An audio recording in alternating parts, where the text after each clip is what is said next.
दिवसाच्या निमित्तानं तुमच्या आमच्या वेदना बघून साक्षात ज्या महापुरुषांनी आपल्याला जगण्याची दिशा दिली, विचार दिला व जेव्हा जेव्हा अशी संकट मग ती सरकारी असेल किंवा इतर कोणतीही असेल आपल्यावर येईल, त्यावेळी आमचा संघर्ष कसा असला पाहिजे याचा धडा ज्या महापुरुषांनी दिला, त्या महापुरुषांच्या वेशात असलेल्या या सर्व आमच्या भावंडांना मी प्रथमतः नम्र अभिवादन करतो.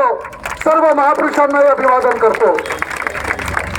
मित्रांनो, शिक्षण व नोकरी बचाव समितीच्या वतीनं 6 सप्टेंबर 2023 ला जो शासनाने GR काढला आणि तुमच्या आमच्या हक्काच्या नोकऱ्यांचं कंत्राटीकरण करून 9 कंपन्यांना हे पद भरण्याचा परवाना दिला, त्या GRच्या विरोधात एक प्रचंड मोठी खतखत विद्यार्थ्यांमध्ये होती आणि म्हणून विद्यार्थ्यांनी नोकरी बचाव समितीचं गठन केलं. त्याचप्रमाणे शाळांच्या माध्यमातून या देशातील गरीब बहुजनांच्या मुलांचं शिक्षण बंद करण्याचं जे धोरण सरकारनं आखलं, त्याला विरोध करण्यासाठी माननीय आमदार अट्टाले सर यांच्या नेतृत्वात एक बैठक झाली व सर्व शिक्षक संघटना, कर्मचारी संघटनांनी शिक्षण बचाव समितीची स्थापना केली. या दोनही समितींना 5 ऑक्टोबरला आपल्या सगळ्यांच्या साक्षीने एकत्रित करून याच मैदानावर 6 ऑक्टोबरला आपण एक मोठा धरणे घेत आंदोलन केलं आणि चंद्रपूरच्या धरणांच्या इतिहासामध्ये कधी नव्हे ते एवढ्या मोठ्या संख्येने विद्यार्थी 4 तास इथे बसून सरकारला विनंती करत राहिले. पण आणि त्याच वेळी आपण सांगितलं की जर सरकारनं हा आवाज ऐकला नाही तर येणाऱ्या 15 दिवसामध्ये हजारोच्या संख्येने विद्यार्थी, कर्मचारी, शिक्षक, पालक, वेगवेगळ्या राजकीय क्षेत्रातले लोक, सामाजिक संघटनांचे पदाधिकारी रस्त्यावर उतरतील आणि भावंडांना आजचा हा मोर्चा होत आहे. त्यापूर्वी तालुका स्तरावर अनेक मोर्चे आपल्या सर्व भावंडांनी काढले. त्या सर्व तालुका स्तरावरील समन्वयकाचं सुद्धा जोरदार टाळ्या वाजवून आपण स्वागत केलं पाहिजे, त्यांचा आपण उत्साह वाढवला पाहिजे. भावंडांनो, आपला मोर्चा सुरू असताना एका पत्रकाराने आम्हाला विचारलं की आताच महाराष्ट्राचे तथाकथित उपमुख्यमंत्री आहे, जे गाजर देण्यामध्ये हुशार आहेत, त्यांनी जाहीर केलं, शांतरा हे असं म्हणाले की त्यांनी आता पत्रकार परिषद घेतली आहे आणि ते म्हणत आहेत की हा GR आम्ही रद्द करू, तुमचं काय मत आहे. आम्ही त्यांना सांगितलं, महाराष्ट्र, देश किंवा जग कोणी घ्या, लोक फक्त एक वेळा चित्या बनवू शकते, पुन्हा पुन्हा आम्हाला चित्या बनवू शकत नाही. या ठिकाणी पेन्शन घेणाऱ्या भावंडांना, कर्मचाऱ्यांना 15-20 वर्षापासून झुलवत आहे. शेतकऱ्यांना 2-2, 4-4 महिने, 1-1 वर्ष, 1.5 वर्ष झुलवलेलं आहे. अनेक आंदोलनं सुरू आहेत. या प्रत्येकाला काही ना काहीतरी शब्द दिला जातो आणि म्हणून भावंडांना लक्षात ठेवा, आपला मोर्चा सुरू झाला आणि मोर्चाच्या यशाकडे आपण जायला लागलो, त्यासाठी तुमच्या सगळ्या तरुण पोरांचं कौतुक. ही तुमची ताकद आहे. हा मोर्चा जर आम्ही राजकीय, सामाजिक क्षेत्रातल्या लोकांनी काढला असता तर याची दखल सरकारने कधीच घेतली नसती. मी मागच्या आंदोलनात तुम्हाला सांगितलं की या लोकांना असं वाटते, काही लोकांचा मोर्चे काढायचा धंदाच आहे, ते काढतच असतात. पण पहिल्यांदा असं होत आहे की ज्यांचा प्रश्न आहे, चांदण्याची झळ भोगावी लागणार आहे, ते विद्यार्थी, शिक्षक, कर्मचारी हे सगळे लोक आज एकजूट झालेले आहे आणि तुमच्या एकजुटीचा विजय आहे. निवेदन गेले, जिल्हा अधिकारी कार्यालय जळगावचा जो GR काढला, तो GR सरकारने रद्द केला.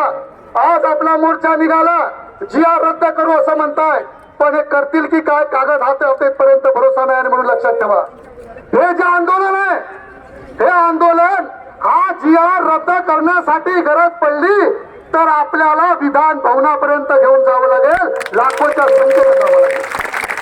आणि मला या ठिकाणी तुमच्या सगळ्या विद्यार्थ्यांना उद्देशून सांगताना अत्यंत आनंद होतो की आज आमच्या मोर्चाला पाठिंबा देण्यासाठी आमचे जे लोकप्रतिनिधी या ठिकाणी आलेले आहेत, ते सर्व लोकप्रतिनिधी मी तुमच्या सगळ्यांच्या वतीनं आम्ही त्यांना विनंती करतो की या ठिकाणी आलेल्या सर्व लोकप्रतिनिधींनी यावेळी नागपूरच्या हिवाळी अधिवेशनाची सुरुवात ही कंत्राटीकरणाच्या GRच्या रद्द करण्याने आपण करावी. तुम्ही सगळ्या आमदारांनी हात वर केलेला आहे. अभिजित भाऊचा अर्ध्यावर आहे, पूर्ण झाला. आता सगळ्यांचं आम्ही कौतुक करतो आणि तुम्हाला आम्ही विनंती करतो की आपण आपल्यासोबत चाललं. तुमच्या भावना आमच्या पाठीमागे आहेत, पण तुमच्या उपस्थितीला तेव्हा जिवंतपणा येईल ज्यावेळी तुम्ही आमचा आवाज त्या सभागृहामध्ये बुलंद कराल. सभागृहातली आणि सभागृहाच्या बाहेर तुम्हाला गरज पडली तर आम्हाला आवाज द्या. लाखोच्या संख्येनं विदर्भातली पोरं तुमच्या पाठीमागे.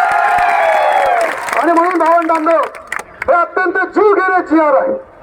शाळा बंद होते म्हणजे काय होते नेमकं? शाळा बंद होते म्हणजे एका समाजाचा संस्कार नाकारला जातो. शाळा बंद होते त्यावेळी जेलच्या दिवारीचं बांधकाम सुरू होते.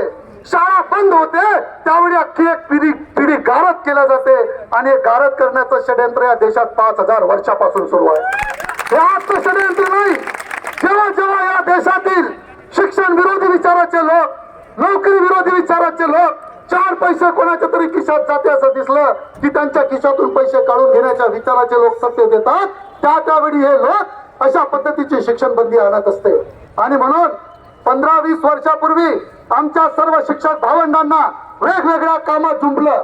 त्यांच्याकडून रजिस्टर भरून घेतले, त्यांच्याकडून कुत्रे डुकरे मोजले, त्यांच्याकडून त्यांना जबरदस्ती वेगवेगळे काम सरकारने सोपवले आणि शिक्षणाचा बट्ट्याबोळ केला. आणि आज हे आम्हाला शहाणपण शिकवत आहे. जिल्हा परिषदच्या शाळेत गुणवत्ता राहिली नाही. अबे कशी गुणवत्ता राहील? त्याला शिकवता द्यायला पाहिजे ना. तुम्ही शिकवून दिलं नाही. तुम्ही शिक्षण बंद केलं. तुम्ही त्या ठिकाणी फॅसिलिटीज दिल्या नाही. तुम्ही रस्ते बांधले, तुम्ही पूल बांधले, तुम्ही नाल्या बांधल्या, ठेकेदार मोठे केले, पैसे खाल्ले, पण शाळेतल्या लेबॉरेटरीज कधी दुरुस्त केल्या नाही. गावागावात अभ्यासिका केल्या नाहीत, वाचनालय केल्या नाहीत. अरे हे सगळे बसलेले लोक, हे सगळे उभे असलेले लोक, आम्ही सगळे कोणाचा प्रोडक्ट आहोत? हात वर करा. किती लोक कॉन्व्हेंटचे प्रोडक्ट आहे? जिल्हा परिषदचं प्रोडक्ट आहे.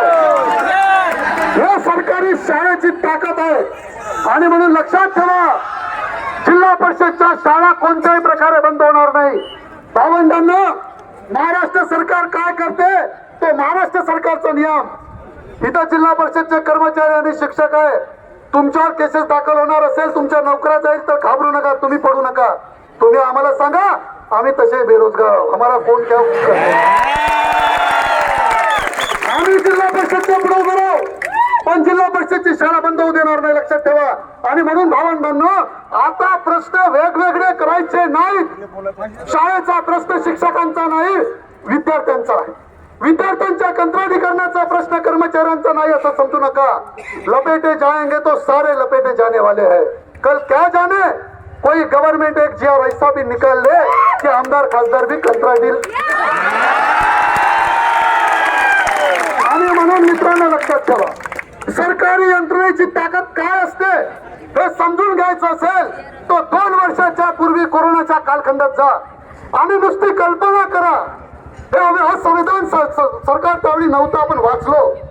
केवळ कल्पना करा की त्यावेळी जर सरकारी दवाखाने नसते तर तुमचं आमचं काय झालं असतं. अरे आपला इतिहास लिहायला माणसं सापडले नसते. ही सरकारी यंत्रणेची ताकद आहे, सरकारी शाळेची ताकद आहे. लाखो पोरं सरकारी शाळेमध्ये शिकत आहे, सरकारी ITI मध्ये शिकत आहे, सरकारी महाविद्यालयांमध्ये शिकत आहे. भावंडांनो, हे सगळं बंद करायचं, याचा अर्थ तुमचं आमचं जीवन बंद करायचं. महाबळेश्वरचं सरकारी दवाखाना खाजगीकरणात दिला. तुम्हाला खाजगीकरणाची अवस्था कशी असते पाहायचं असेल तर चंद्रपूरच्या सामान्य रुग्णालयात जाऊन पहा. मला वाटते 1-1.5 वर्ष झाले तिथे अजूनपर्यंत टेंडर निघाला नाही आणि स्वच्छता कर्मचारी नाही. कोणाच्या तोंडावर थुकावं आणि कोणाच्या पाठीमागं थुकावं ही परिस्थिती आहे. हे कंत्राटीकरणाचे दुष्परिणाम आहे. आणि म्हणून भावंडांना इथं जमलेल्या भगिनींना आम्ही सगळ्यांना आवाहन करतो, हा पोरांच्या नोकरीचा प्रश्न असा समजू नका. उद्या आरोग्याचं, शिक्षणाचं, नोकरीचं जर खाजगीकरण झालं तर भावंडांना तुम्ही आम्ही सगळे भरडले जाणार आहोत. मला एक गोष्ट समजत नाही, तुम्ही सगळे पोरं अर्थशास्त्राचा अभ्यास करता, तुम्ही स्पर्धा परीक्षेचा अभ्यास करता. माझ्या भावंडांना तुम्ही सांगा, जगात अर्थशास्त्राचा सिद्धांत एकच की लोकांच्या हातात पैसे द्या, तुमच्या देशाची इकॉनॉमी वर जाईल. पण हे सरकार काय करताय? उद्योगपती हे सरकार 4 लोकांच्या घरी पैसे देतोय, तुमच्या खिशातून पैसे काढताय. कंत्राटीकरण म्हणजे दुसरा तिसरा काही नसून तुमच्या माझ्या हक्काचा 1 लाख रुपयाचा पगार नोकरी देणाऱ्या कंपन्यांच्या घशात घालायचा आणि तुम्हा आम्हाला लाचार करायचा. कारण लाचार झालेली माणसं कधी क्रांती करू शकत नाही, लक्षात ठेवा. आणि म्हणून हे षडयंत्र आहे, हे षडयंत्र आहे, आपण समजून घेतलं पाहिजे. म्हणून या GRच्या विरोधात प्रचंड मोठी आहे. पेन्शनचा योजना तसंच आहे. एक पेन्शन हे एका माणसाची सोय नाही, त्याच्या कुटुंबाची सोय आहे. सरकारला आमची विनंती आहे, पेन्शन धारकांच्या घरी जाऊन बघा. अरे सरकारच्या उरावरचा अर्धा भार 70 वर्षाचा पेन्शनधारी बाप त्याच्या 50 वर्षाच्या पोराला पोसून करत आहे. ही भावना कोणाला समजणार आहे? याचा गणित कोण मांडणार आहे? याचं कॅल्क्युलेशन कोण करणार आहे? का समजत नाही सरकारला? हे सगळं समजते, पण पुन्हा या सरकारी कर्मचाऱ्यांना लाचारीत ढकलायचं आहे. म्हणजे कर्मचारी लाचार झाले पाहिजे, आर्थिक दृष्ट्या विद्यार्थी लाचार झाले पाहिजे, शेतकऱ्यांना लाचार केलंच आहे, कामगारांना लाचार केलंच आहे. सगळेच लाचार झाले तर कोण क्रांतीची भाषा बोलणार आहे? कोणीच बोलू शकत नाही विद्यार्थी मित्रांनो. आणि म्हणून हे षडयंत्र आहे, लक्षात ठेवा. हे षडयंत्र आपल्याला हरवून पाडण्यासाठी तुम्ही सगळेजण एकत्रित आला. मला प्रचंड आनंद आहे. आमच्या समितीच्या सर्व सदस्यांच्या वतीने मी तुमचं पुन्हा कौतुक करतो की तुम्ही ज्या संख्येने इथं आलात आणि आपलं एक वजन दाखवून दिलं, आपल्या हक्काच्या लढाईसाठी तुम्ही रस्त्यावर उतरता हे दाखवून दिलं. आज सरकार तुमची दखल घेणार आहे, नक्की घेणार आहे, लक्षात ठेवा. आणि म्हणून त्या दिशेने आम्हाला प्रयत्न करायचे आहेत. आणि म्हणून हे सगळे लोक आमच्या पाठीमागे राहिले. मी 2-4 लोकांचे आभार या ठिकाणी काही वर्गाचे मानणार आहे. सगळ्या कर्मचारी संघटना, जुनी पेन्शनची असेल, राज्य मध्यवर्ती संघटना असेल, शिक्षक संघटना असतील, या सर्व लोकांनी आम्हाला शब्द दिला. सरांनी आम्हाला शब्द दिला होता की हा मोर्चा, पहिली बैठक झाली आपल्या रेस्ट हाऊस मध्ये आणि सरांनी त्या बैठकीत सांगितलं, अडवाले सरांनी, की या मोर्चाचं नेतृत्व हे विद्यार्थ्यांकडे राहील. या मोर्चाचं नेतृत्व कोणत्याही राजकीय पक्षाकडे राहणार नाही. भावंडांनो, टाळ्यामधून कौतुक करा. या मोर्चाचं नेतृत्व अजूनही तुमच्याकडे या लोकांनी ठेवलेलं आहे. आणि म्हणून हा सर्वसामान्यांचा जन आक्रोश आहे, लक्षात ठेवा. आणि मग हा विद्यार्थ्यांचा मोर्चा आहे, हा युवकांचा मोर्चा आहे. ही जी विश्वास आम्हाला दिला तो शेवटपर्यंत आपण सगळ्यांनी कायम ठेवला, त्याबद्दल आपल्या सगळ्यांचं आम्ही पुन्हा कौतुक करतो. भावंडांना लक्षात ठेवा. आणि म्हणून या ज्या मागण्या आहेत मोर्चातल्या, या सर्व मागण्या माझ्या नंतर येऊन आमचे भावंड त्याच्यावर बोलणारच आहे. फक्त मी या ठिकाणी शिक्षण समितीची भूमिका मांडण्यासाठी बोलतो आणि आमची भूमिका एकच आहे. आमची भूमिका एकच आहे की सरकारने शांतपणाने, अनेक लोकांचा गेम केला सरकारने, विद्यार्थ्यांच्या नादी लागू नका. मोर्चातल्या काही ठिकाणचा जोश तुम्ही जर पाहिला असेल तर तुम्हाला लक्षात येईल की हे विद्यार्थी आहे ज्यांनी जगामध्ये अनेक क्रांत्या घडवून आणल्या, अनेक लोकांचे ताज उलटून टाकले, अनेक लोकांना बर्बाद केलं, लक्षात ठेवा. भावंडांनो, जगातली सगळ्यात श्रेष्ठ अशी गरज कोणती असेल तर ती पोटाची भूक असते. आणि आज सरकार कंत्राटीकरणाच्या माध्यमातून आणि खाजगीकरणाच्या माध्यमातून तुमच्या आमच्या भुकेला चिमटा घेण्याचा प्रयत्न करत आहे. त्याच्यामुळे हे सगळे लोक रस्त्यावर उतरलेले, लक्षात ठेवा. आणि म्हणून सरकारला आमची विनंती आहे, आता तुम्ही पत्रकार परिषद घेतलीच आहे आणि तुम्ही मन बनवलंच आहे आणि तुम्ही खरंच इमानदार असाल तर मायचान तुम्ही 2 ते 7 GR आणा. आम्ही सगळे तुमचं अभिनंदन करू शकतो. आम्हाला खुशी नाही सर. आज जेव्हा हे पोरं अभ्यासिकेतून आले, 11 वाजता आपल्या सभेत गर्दी नव्हती. काही लोकांच्या चेहऱ्यावर आनंदाचे दुबारे सुद्धा दिसले असेल, पण का गर्दी नव्हती? तर हे पोरं 11 वाजेपर्यंत अभ्यासिकेत अभ्यास करत होते सर. अभ्यासिका 11 वाजता बंद करून आलेले पोरं आहेत. उद्या यांच्या परीक्षा आहेत, परवा यांच्या परीक्षा आहेत. हे पोरं इथून गेल्याच्या नंतर कोणी झोपणार नाही, थकणार नाही, वेळ नाही, 18 तास बिचारे अभ्यास करत आहेत. आपण सरकारला कृपया सांगावं, अरे अभ्यासाचा वेळ मारून ही पोरं इथं आलेली आहेत. ही पोरं काही कोणाच्या जयघोष करण्यासाठी आलेली नाहीत. हे पोरं काही कोणाचा जिंदाबाद मुर्दाबाद म्हणण्यासाठी आलेले नाहीत. हे पोरं त्यांचा प्रश्न घेऊन आलेली आहेत. आणि म्हणून भावंडांना, तुमचा आमचा आवाज निश्चितपणाने आपले आमदार सगळे पोहोचवतील, याबद्दल मला बिलकुल 100% शाश्वती आहे. अनेक राजकीय पक्षांच्या वेगवेगळ्या पदाधिकाऱ्यांनी आम्हाला या मोर्चासाठी सहकार्य केलं. सर्व प्रकारचं सहकार्य केलं त्या सगळ्यांच्या प्रती मी विद्यार्थ्यांच्या वतीनं आणि समितीच्या वतीनं खूप खूप कृतज्ञता व्यक्त करतो आणि त्यांचा धन्यवाद देतो. इथून पुढे आणखी जेव्हा आम्हाला गरज पडेल त्यावेळी आणखी आपण असंच आमच्या पाठीशी उभं राहाल अशी विनंती निलेश दादांनी केलेली आहे. भावंडांनो, जात धर्म भाषा राजकारणाच्या पलीकडे जाऊ. आम्ही सगळे लोक राजकारणी, मी राजकारणी, हे राजकारणी, सगळे लोक राजकारणी आहोत. पण इथे राजकारणाचा प्रश्न नाही, प्रश्न पोटा पाण्याचा होता, तुमच्या आमच्या विद्यार्थ्यांचा प्रश्न होता. आणि म्हणून हा विद्यार्थ्यांच्या माध्यमातून पुढे नेण्याचा छोटासा प्रयत्न शिक्षण आणि नोकरी बचाव समितीनं केलेला आहे. आणि हा प्रयत्न मी म्हणालो तसं जर आपल्याला हा लढा इथे न्याय मिळाला नाही तर पोरांनो, मी त्या दिवशी तुम्हाला सांगितलं होतं की 4 तास 6 ऑक्टोबरचे, 4 तास 20 ऑक्टोबरचे आणि गरज पडले तर डिसेंबरच्या दुसऱ्या आठवड्यातले 2 दिवस तुम्ही द्याल का? तयार आहे का? अभ्यास सोडून नागपूर पर्यंत चालायची तयारी आहे का? आपल्याला कोणी गाळा पाठवणार नाही, आपल्या बापाकडे पैसे नाही, आपण कोणाच्या भरोशावर, आपण आपल्या भरोशावर. आणि म्हणून भावंडांनो, हा सगळा आक्रोश आपला कायम ठेवा. मी 100% तुम्हाला सांगतो की तुमच्या सारखेच मोर्चे महाराष्ट्रात सर्व जिल्ह्यात निघत आहेत. हे सगळ्यांचा आक्रोश पाहून एक तुम्हाला लवकरच न्याय मिळेल एवढी एक अपेक्षा सरकारकडून व्यक्त करतो.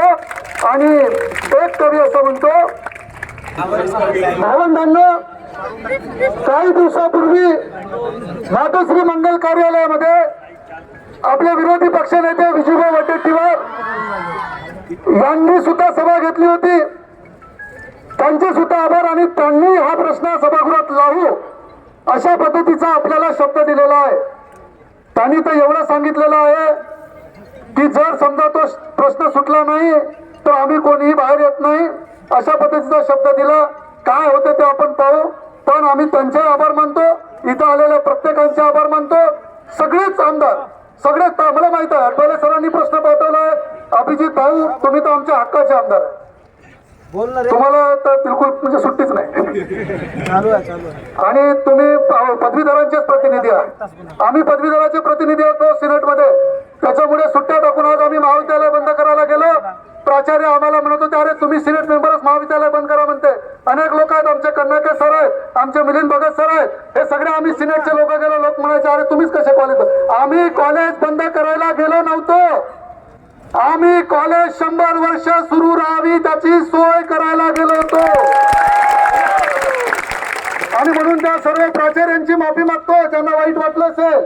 आणि म्हणून भावंडांनो लक्षात ठेवा, हा लढा वेगळा आहे. म्हणून एक कवी असा म्हणतो, हो गई है पीर पर्वत सी पिघलनी चाहिए, हो गई है पीर पर्वत से पिघलनी चाहिए, अब कोई गंगा हिमालय से निकलनी चाहिए. मेरे सीने में ना सही तेरे सीने में सही, मेरे सीने में ना सही तेरे सीने में सही, हो कहीं पर आग जलनी चाहिए. सिर्फ हंगामा खड़ा करना हमारा मकसद नहीं, हमारी कोशिश है वो सूरत बदलनी चाहिए, वो सूरत बदलनी चाहिए.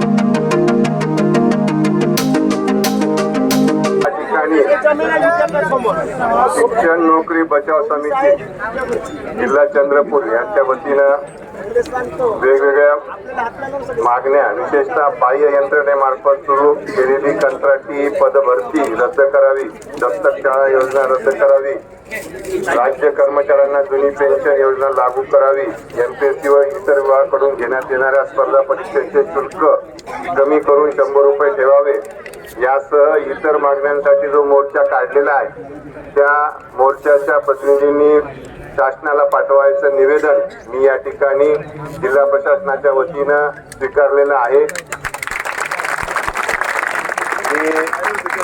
आम्ही हे निवेदन शासनाला यथोचितरित्या पोहोचवू, तुमच्या मागण्या आणि भावना देखील पोहोचवू. धन्यवाद.